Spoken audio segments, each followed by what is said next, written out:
English speaking course के day 4 में आप सभी का स्वागत है। गाइस, डे 1 पे मैंने आपसे ये कहा था कि जब भी आप किसी काम को करने वाले हों तो अपने आप से बोलिए कि अब मैं ये करता हूं। इंग्लिश में बोलिए। जैसे मान लीजिए आप ब्रश करने जा रहे हैं तो आप बोलिए I brush my teeth now. अब मैं ब्रश करता हूं दांतों पे। इसे बोलना है आपको। ये बात मैंने आपको डे 1 पे बताई, बहुत सारे सेंटेंसेस दिए, आपके रूटीन को बनाने की कोशिश की। डे 2 पे मैंने आपकी प्रोनाउंसिएशन पे वर्क किया, आपको बताया कि उच्चारण बहुत इंपॉर्टेंट है, आप जो भी बोले सही बोलें। डे 3 पे मैंने आपसे कहा जो भी काम आप कर रहे हो, जो भी काम आप उसे अपने मुंह से बोलिए। जैसे आप ब्रेकफास्ट कर रहे हैं, आई एम हैविंग ब्रेकफास्ट। मैं नहा रहा हूं, I am taking a bath या आई एम बेदिंग। मैं ब्रश कर रहा हूं, I M brushing my teeth. जो भी काम आप कर रहे हैं उसे बोलते हुए करें। यह मैंने आपसे कहा। आज डे 4 है। मैं आपको ये बताऊंगा कि मैं ऐसी क्या चीजें आपके लिए लेके आने वाला हूं या क्या आपको ऐसा करना है जिससे कि आपके मुंह पे इंग्लिश अपने आप आने लगेगी। ये बहुत सारे स्टूडेंट्स के मन में क्वेश्चन है कि कितने दिन लगेंगे जब हमारे मुंह पे इंग्लिश अपने आप आने लगेगी, हम बोलने लगेंगे। इसका आंसर आपको मिलेगा और मैं आपके लिए कुछ ऐसी चीजें लेके आने वाला हूं जो आपका बहुत बेनिफिट आपको होने वाला है उससे।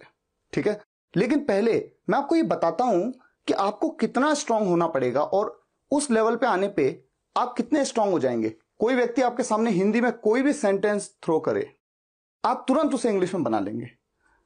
आप अपने मन से भी ये कर सकते हैं। आप पहले हिंदी में बोलेंगे, फिर इंग्लिश में, हिंदी में इंग्लिश में। इस तरह से आप बोल पाएंगे। उस दिन ऐसा होगा जब आपकी इंग्लिश मुंह से खुद ब खुद निकलने लगेगी। अच्छा, एक प्रैक्टिकल एग्जांपल देता हूं। मान लीजिए दो फ्रेंड हैं, ए और बी। ए बी से कुछ कहता है, बी ए से कुछ कहता है। इस बात को रैंडमली जो मेरे मन में आए मैं ए की तरफ से कहता हूं, फिर बी की तरफ से कहता हूं। आपका काम क्या है?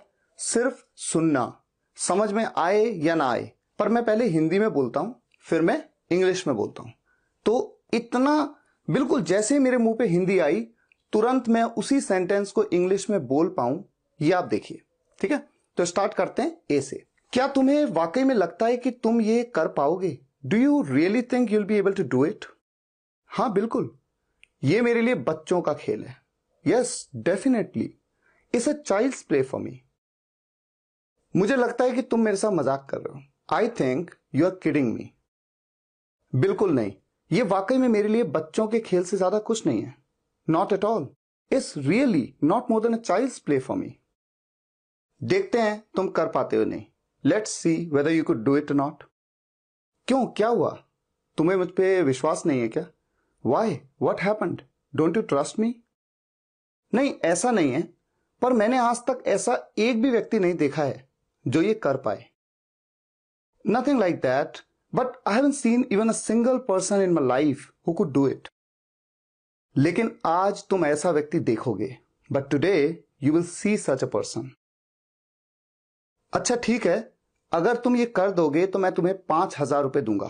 Okay fine, if you do it I will give you 5,000 rupees. इतने बड़े रिस्क के लिए केवल 5,000 रुपए? कम से कम 10,000 तो ऑफर करो। Only 5,000 rupees for such a huge risk. At least offer 10,000 rupees. ठीक है, मैं तुम्हें 10,000 रुपए दूंगा। Okay, I will give you 10,000 rupees. पैसे तैयार रखना, तुम हारने वाले हो। Keep the money ready, you are gonna lose. देखते हैं, समय बताएगा। Let's see, time will tell. अब हम पहले फटाफट से देख लेते हैं कि ए ने बी से क्या कहा, बी ने ए से क्या कहा। जो भी कहा वो मैं आपको दिखा देता हूं, क्योंकि हो सकता है कि सुन के आप समझ नहीं पाए, तो आपको दिखा देता हूं। उसके बाद मैं आपको बताता हूं कि आपकी इंग्लिश इंप्रूव करने के लिए, आपकी जुबान पे इंग्लिश लाने के लिए क्या क्या चीजें आपको करनी है और क्या चीजें मैं आपके लिए लेके आऊंगा। सबसे पहले देखिए ए ने क्या बोला। क्या तुम्हें वाकई में लगता है कि तुम ये कर पाओगे? क्या तुम्हें वाकई में लगता है कि तुम ये कर पाओगे? वाकई में की जगह पे मेरे मुंह से निकल सकता था सच में। आपके मुंह से कुछ भी निकले, सेंस को देखना है। सेंस तो वही है, वाकई में या सच में। अच्छा, इंग्लिश में मैंने क्या बोला? Do you really think you will be able to do it? Do you really think? क्या तुम्हें वाकई में लगता है? रियली की जगह पे मैं कह सकता था डू यू ऑनेस्टली थिंक? ईमानदारी से क्या तुम्हें लगता है कि तुम ये कर पाओगे? बात एक ही है। मैं ये भी कह सकता था do you truly think, truly मतलब सच में, do you truly think you'll be able to do it. मैं ऐसे भी कह सकता था, do you seriously think you'll be able to do it. ये भी हो सकता है, बात एक ही है। You'll be able to do it, तुम ये कर पाओगे, कर पाना, इसके लिए आप यहां पर कुड भी तो कह सकते हैं, कुड। तो सेंटेंस को ऐसे भी मैं बोल सकता था, do you really think you could do it, या फिर do you honestly think you could do it, do you truly think you could do it. तो एक ही सेंटेंस को बनाने के मल्टीपल वेज हो सकते हैं, इससे कोई फर्क नहीं पड़ता आप किस तरह से बोल रहे हैं, लेकिन जो आप बोल रहे हैं वो बिल्कुल सही होना चाहिए, तुरंत आपकी जुबान पे आना चाहिए। तो इतना स्पीड, इतना स्ट्रांग आपको बनना है। अब देखिए बी ने क्या बोला, हाँ बिल्कुल ये मेरे लिए बच्चों का खेल है, yes definitely it's a child's play for me. यहां पर मैं डेफिनेटली की जगह पे बोल सकता था ऑफ कोर्स। ऑफ कोर्स का क्या मतलब होता है, हाँ बिल्कुल, बेशक, बेशक या बिल्कुल, ये मेरे लिए बच्चों का खेल है, it's a child's play for me, ऐसा मैंने बोल दिया। मैं चाहूं तो बोल सकता था it's a piece of cake for me, a piece of cake मतलब कुछ नहीं, हल्का सा काम, छोटा। या फिर मैं कह सकता था नथिंग फॉर मी, लेकिन मेरे मुंह से क्या निकला immediately, yes definitely it's a child's play for me. सही है, चाहे ऐसे बोल लो चाहे वैसे बोल लो। अच्छा फिर ए ने क्या कहा, मुझे लगता है कि तुम मेरे साथ मजाक कर रहे हो। मुझे लगता है, आई थिंक की के लिए यहां पर मैं दैट का यूज कर सकता था, नहीं भी कर सकता। बोलते वक्त दैट का यूज किए बिना ही आप सेंटेंस को बना लेते हैं, और यहां पर लिखते वक्त मैंने कॉमा का यूज कर लिया है क्योंकि बोलते वक्त दैट नहीं बोला। अगर बोलते वक्त दैट बोला होता तो कॉमा नहीं लगाता, सीधा दैट लिखता, I think that you are kidding me. बात एक ही है। लेकिन मैंने क्या कहा, कॉन्वर्सेशंस में जितने कम वर्ड्स यूज करें आप उतना बेहतर, लेकिन सेंस बिल्कुल सेम आना चाहिए। I think you are kidding me. और किडिंग के साथ में कई लोग विद का भी यूज कर लेते हैं, I think you are kidding with me, लेकिन विद का यूज आप न ही करें क्योंकि इंग्लिश नेटिव डायरेक्ट बोलते हैं you are kidding me, I am kidding you. फिर बी ने बोला बिल्कुल नहीं, ये वाकई में मेरे लिए बच्चों के खेल से ज्यादा कुछ नहीं है, बिल्कुल नहीं, नॉट एट ऑल। या फिर यहां पर मैं ऐसे भी बोल सकता था, नॉट रियली, सच में नहीं, ऐसा नहीं, it's really not more than a child's play for me. ये वाकई में के लिए really not more than a child's play, बच्चों के खेल से ज्यादा मेरे लिए कुछ नहीं है। तो सेंटेंस बिल्कुल सही बनाना है। फिर ए ने क्या बोला, देखते हैं तुम कर पाते हो या नहीं, देखते हैं तुम कर पाते हो या नहीं, देखते हैं, लेट्स सी, देखते हैं कि तुम कर पाते हो या नहीं। तो ये जो की और या का कॉम्बिनेशन होता है, इसके लिए हम वेदर और का यूज करते हैं, ये कंजंक्शंस हैं, ठीक है। अच्छा अब आप सोचेंगे कि सर आपने यहां पर की तो बोला ही नहीं, देखते हैं कि तुम कर पाते हो या नहीं, तो मैं की बोलता चाहे मैंने नहीं बोला, क्या इससे कोई फर्क पड़ता है? सेंस तो बिल्कुल सेम है। हिंदी में आप की बोल भी तो सकते हैं, नहीं भी बोल सकते हैं, लेकिन जब आप इंग्लिश बनाते हैं तो इंग्लिश में भी सेंस के हिसाब से आप बनाते हैं। ऐसे सेंटेंस में आप वेदर और का यूज करते हैं जहां पर नेगेटिव पॉसिबिलिटी भी होती है। तो यही तो इंग्लिश की खासियत है कि आप एग्जैक्ट ट्रांसलेशन पे बिलीव नहीं करते हैं, बल्कि आप इंग्लिश को इंग्लिश की तरह ही बनाते हैं, हर बार ट्रांसलेशन नहीं करते हैं, ठीक है। तो ये स्टैंडर्ड तरीका है। लेट्स सी वेदर पॉजिटिव बात, और फिर और नेगेटिव बात, और not, you could do it और नॉट, तुम कर पाते हो या नहीं, कर पाना, कर सकना, उसके लिए हम कुड का यूज करते हैं। मोडल वर्ब्स में बताऊंगा आपको, बताया भी है पहले, लेकिन इस कोर्स में मैं आपको डिटेल में छोटी छोटी चीजें कॉन्वर्सेशनल पॉइंट ऑफ व्यू से बताऊंगा। अच्छा बी ने क्या कहा, क्यों, क्या हुआ, तुम्हें मुझ पर विश्वास नहीं है क्या? वाई, क्यों, क्या हुआ, व्हाट हैपेंड, तुम्हें मुझ पर विश्वास नहीं है क्या? डोंट यू ट्रस्ट मी? इस सेंटेंस को ऐसे भी बोला जा सकता था, do you not trust me. जब आप इंग्लिश सीख रहे हैं तो आप पाएंगे कि जैसे जैसे आप इंग्लिश में थोड़ा सा इंप्रूव करते जाएंगे तो आप पहले ऐसे बनाने लगेंगे, फिर जैसे आप इंग्लिश का लेवल आपका एडवांस होगा, आप बोलने पे आते जाएंगे तो आप जहां भी देखें कि हेल्पिंग वर्ब शुरुआत में आ रही है, क्योंकि इंटरोगेटिव सेंटेंस है, तो नॉट को आप इसके साथ मिला लेंगे और तब आप कहेंगे डोंट यू ट्रस्ट मी। नहीं, ऐसा नहीं है, पर मैंने आज तक ऐसा एक भी व्यक्ति नहीं देखा है जो ये कर पाए। नहीं, ऐसा नहीं है, नथिंग लाइक दैट, ऐसा कुछ नहीं है। बट आई हैवंट सीन, मैंने नहीं देखा है, even a single person in my life, एक भी व्यक्ति अपनी जिंदगी में हु कुड डू इट, जो ये कर पाए। लेकिन आज तुम ऐसा व्यक्ति देखोगे, लेकिन आज, but today you will see, तुम देखोगे सच अ पर्सन, ऐसा व्यक्ति। अच्छा ठीक है, अगर तुम ये कर दोगे तो मैं तुम्हें 5,000 रुपए दूंगा। अच्छा ठीक है, ओके फाइन, अगर तुम ये कर दोगे तो मैं तुम्हें 5,000 रुपए दूंगा। If you do it I will give you 5,000 rupees. If you will do it, ऐसा मेरे को नहीं कहना है। ये बातें आपको समझ में आएंगी जैसे जैसे आप कोर्स में आगे बढ़ोगे। कंडीशनल सेंटेंस है, इफ वाले क्लॉज में विल का यूज नहीं होता है। तो ये तो हो गया ग्रामर, लेकिन अभी हम ग्रामर के पॉइंट ऑफ व्यू से नहीं, कॉन्वर्सेशन पॉइंट ऑफ व्यू से बात कर रहे हैं। तो इसे समझिए, सिर्फ इतना जानिए कि इसे इस तरह से बोलना ठीक है, गलत नहीं है।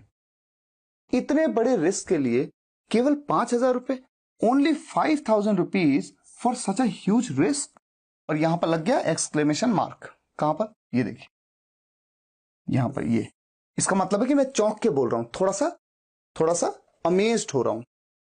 कम से कम 10,000 रुपए तो ऑफर करो, कम से कम एटलीस्ट ऑफर, कम से कम ऑफर करो 10,000 रुपीज।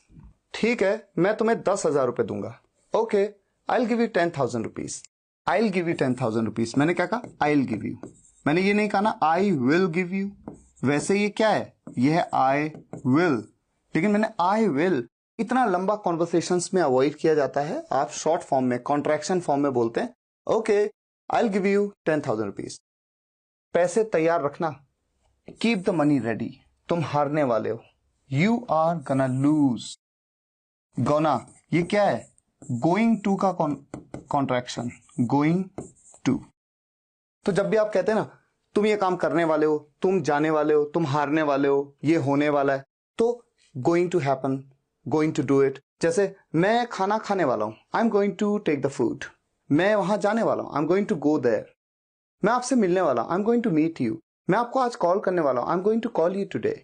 तो ये गोना, गोइंग टू की जगह पे गोना कहना कॉन्वर्सेशन में बड़ा कॉमन है। मैं तुम्हें आज कॉल करने वाला हूं, I am gonna call you today. तो गोना बोला तो थोड़ा एडवांस भी लगता है, तो ये धीरे धीरे आप गोना पे आ जाएंगे।